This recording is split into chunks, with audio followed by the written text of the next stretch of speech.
In today's video, we're addressing important key setups for your air dribbles. I'll be teaching you how to launch air dribbles from all over the field, covering everything from long distance carries, self setups, bounce dribbles, chip setups, and ground dribble setups. I'll break down each technique step by step, highlighting the critical do's and don'ts to help you avoid common mistakes that hold most players back. My name is Shak, a former pro with over 10,000 hours in Rocket League. Let's get right to it. The way this will challenge you differently is both in distance from the net, types of setups and their speed, and of course, not just being on the wall, but actually chipping it off the ground, starting it on top of your car, that kind of stuff. But what we want to focus on when we're doing setups from farther away is we want to make sure that we're hitting very much behind and underneath the ball still, but you actually want to favor more, you want to favor being more behind, more behind it first. Because if you're too underneath it, you'll get height, but it's going to be impossible with a limited amount of boost to actually get it all the way down the field. So you need to make sure when you hit it off the wall that it's actually going forward and high at a reasonable clip, more forward than you would otherwise. So it's a little less lofted and more push forward like this. That was kind of the ideal pop that we'd want. So I'll let that one play. I'm making sure that I'm getting very much behind it, more so than on a normal setup in midfield, because I need to be able to bring it all the way down the field.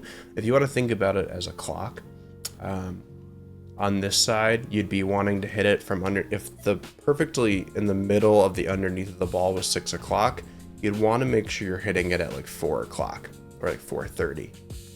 And then obviously on this side, you're looking at more around like the 8:30 mark. And that will provide you the forward, but also the height. That was maybe a little too high, for example. So that's kind of something you want to keep in mind. It doesn't have to be an exact science as you practice it, but it is something, again, you should be putting mental energy into on your approach. You shouldn't just be approaching this approach and just kind of dealing with what happens. You want to have some intent behind your attempts, and that's a good way to do it. And make sure, of course, you mirror, as I usually like to mention, because people oftentimes get stuck in one side or the other when they practice. As well as, 18 and 19 here are both good for this. They're off the wall. Something you can also keep in mind on far away setups is that you actually don't have to jump off the wall right away on these. These are a bit more viable to actually chip, just stay on the wall, and then jump out after them afterwards.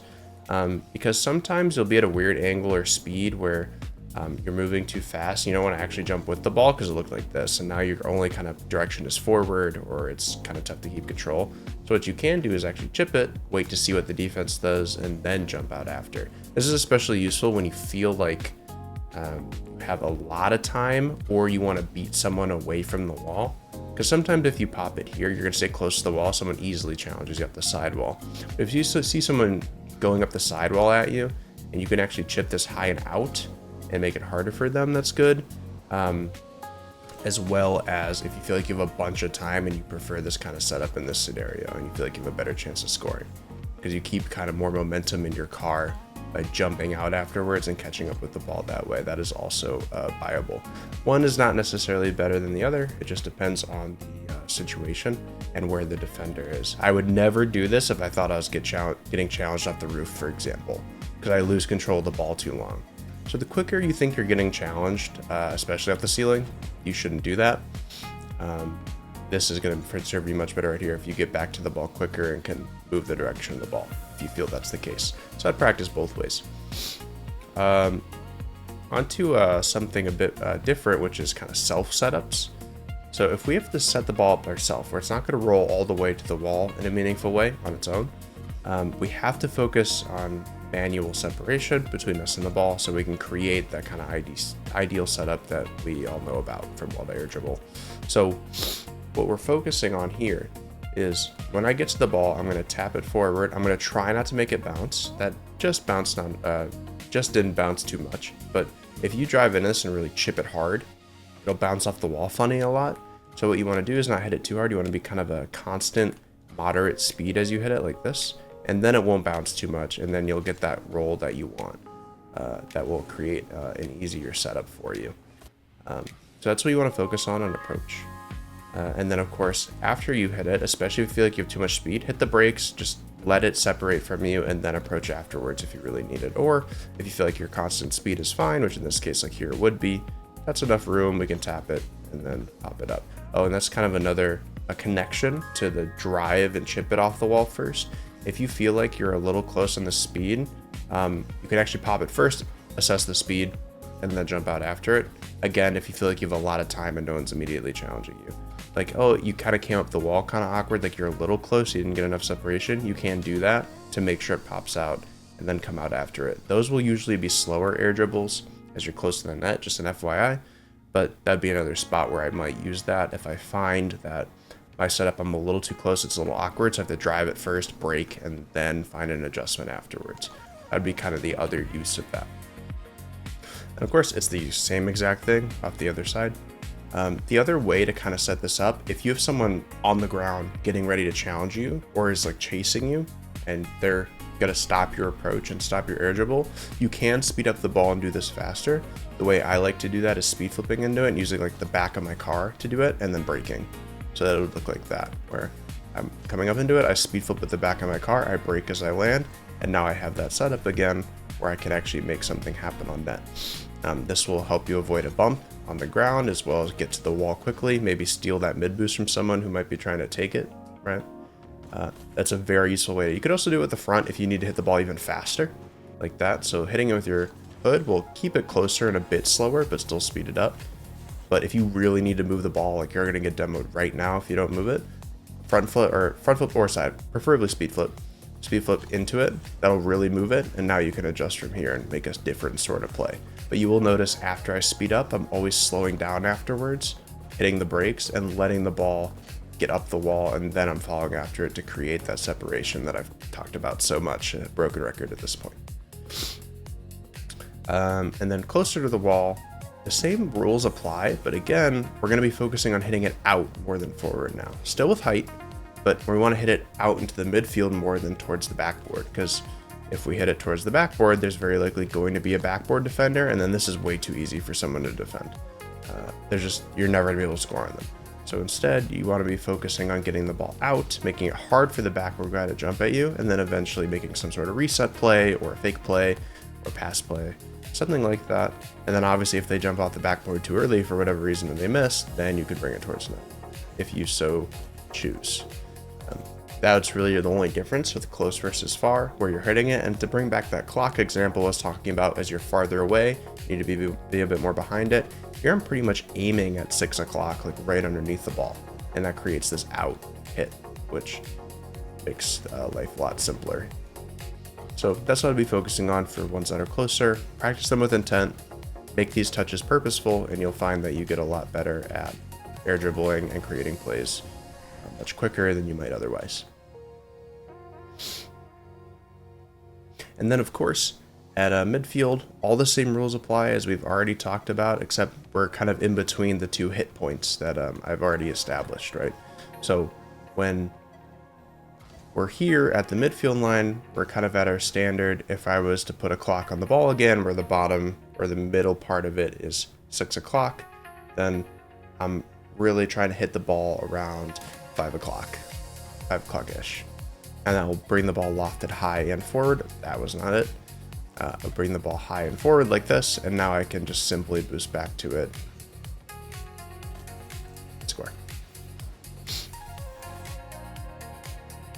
Okay, now on ones that aren't off the wall, let's start with bounce setups. A lot of times you'll find in a game you'll have these moments where the ball's bouncing down to you, and I'm sure you've seen it in professional play many times, where players will hop it up to themselves and then continue with it, like this. That's very useful to be able to do, but it's mostly about your second jump timing. So the way to time your second jump with this ball is that you'll notice the first thing I do is I'm really letting the ball come to me, instead of me attacking the ball. Like I'm not really moving with a lot of pace into it as I hit it and have it look like that, where the ball gets really far away from me. I want this ball to stay close. So I'm going to stay a little momentum as I touch it. And all I'm doing on this, that was bad. All I'm doing on the second jump is I'm trying to focus on getting my car faced towards the net, or hitting the ball towards the net, because If you're off center, you kind of hit it with the right side or left side of your car, you're gonna have a tough time getting back around it. It's possible, but you just kind of made life difficult for yourself for no reason. So I'm trying to aim towards the net on my pop, and I'm trying to get my first touch to be my double jump, or my second jump. Because if you try to single jump into this and then jump after, you're gonna be way too slow. And if you don't double jump at all, same case. And double jumping beforehand on something like this would have it hit way forward, and this is way harder to control than hitting it with your second jump. So that's what I recommend. You don't recoil off the ball when you do that. It helps the ball get height off your touch, and it maintains momentum in a way that really helps you with control. So that's on the bounce. And oftentimes on the bounce, I'm not going to be doing too much spinning wise. I'm actually really not going to be tornado spinning that much as compared to other air dribbles, because I don't need to adjust my cars, like my nose is positioned very much. I want to be flying kind of mostly up and slightly forward, which is exactly what my nose is going to be doing if I just tilt back in aerial, right? So I'm not going to be doing too much rolling. Sometimes I won't do much at all. Like it'll kind of look like this, where I've kind of gotten to where I wanted to be, and then I'll, make a play from here, right? But in the initial portion, you don't need to do too much over rolling. It doesn't need to look like this, where your analog stick is going all over the place. That's going to really hurt you. You want to keep your movements simplistic and easy, and only adjust when you really need to. And these kind of off the bounce. Okay, this one actually isn't off the bounce. Scratch that. Those are the only ones off the bounce. So this one is, and it's the same concept, so we're going to talk about it. Just move on to the next one.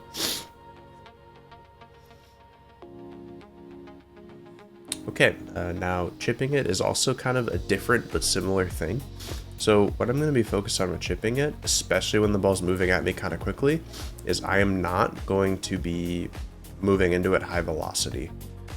If I need to keep it close and actually control it, I'm going to mostly let the ball hit me with a little bit of a drive into it at the end, because again, if I chip into it like this, it's going way forward. Now I've kind of limited myself to a double touch in most situations, which is pretty easy to defend with someone already on the backboard, which a lot of people will do. If you do that, it's very obvious what you're doing. So instead, you can kind of break and let it hit you and only do a little bit of accelerate into it. You'll notice that I'm here and then a little accelerate and boost, and now it's popped up close to me, but also moving forward. So I get some momentum, but also still some control. And then in terms of my follow-up into it, I'm still using that double jump for the pop. I'm still trying to use it to mitigate recoil off the ball, to bring it forward and high with me, match momentum. All that still applies. Same thing as I've already described. So, I mean, that's really the only difference with chipping yourself versus doing it off the bounce, is you kind of have to get used to that double jump timing and timing that second jump with actually hitting into it. It just looks like this, where I'm tilting my nose up and then I do that. And same thing with the spinning. I'm not trying to overspin. I don't need to do too much. I'm not going to do as much tornado spinning on something like this unless I get ahead of the ball. Like if I chip it and get ahead of the ball like this, I will tornado spin to get back behind it. But otherwise, if the ball is staying in front of me, I don't want to be doing all of that. I just want to kind of spin normally. Make sure that I'm, again, not overspinning when I don't need to.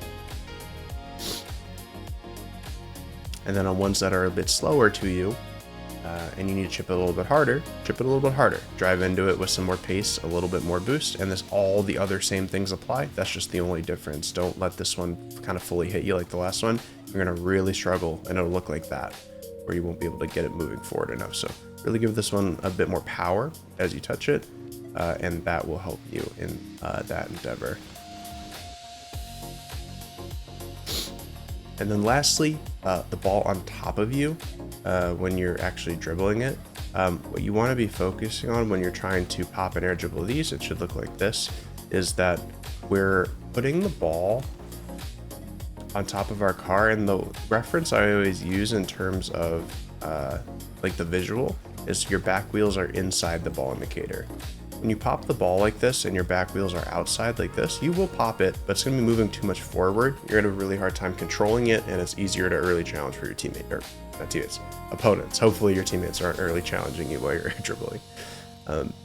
But you want to make sure that the back wheels are inside so that when you pop it, it actually goes high and stays with you instead of forward and away from you. And then in terms of actually, getting it meaningfully on net, you want to make sure you're aimed at the net preferably when you do so. And you also want to make sure that as you jump and double jump, that you're actually separating your jumps a little bit. It can be tempting to spam your jump button. It can be tempting to do this and then like go up after it. You're going to create too much separation almost doing that, and you're going to struggle keeping control. So instead, what you want to do is go like a cadence, like a 1-2. You can kind of say it in your head, and it should be like this 1-2. And that pops it close to you, but also with height so that it's easy to control. It should look like that. And then in terms of the spin I'm doing, if I'm a little bit ahead of the ball, again, I will tornado spin. Not overly much so, but if I notice that I've popped it and it's behind me, I'm going to try to tornado spin to get back around it. That was an extreme example. But otherwise, if it's staying in front of me and it's pretty easy, then you don't even have to do much spinning at all. That was literally an example where I didn't have to spin. So that's important to know, is that don't again, I know I've said a lot of times, don't overcomplicate your spin. Do it with intention. It helps a lot build consistency and confidence in your ability to actually pull it off.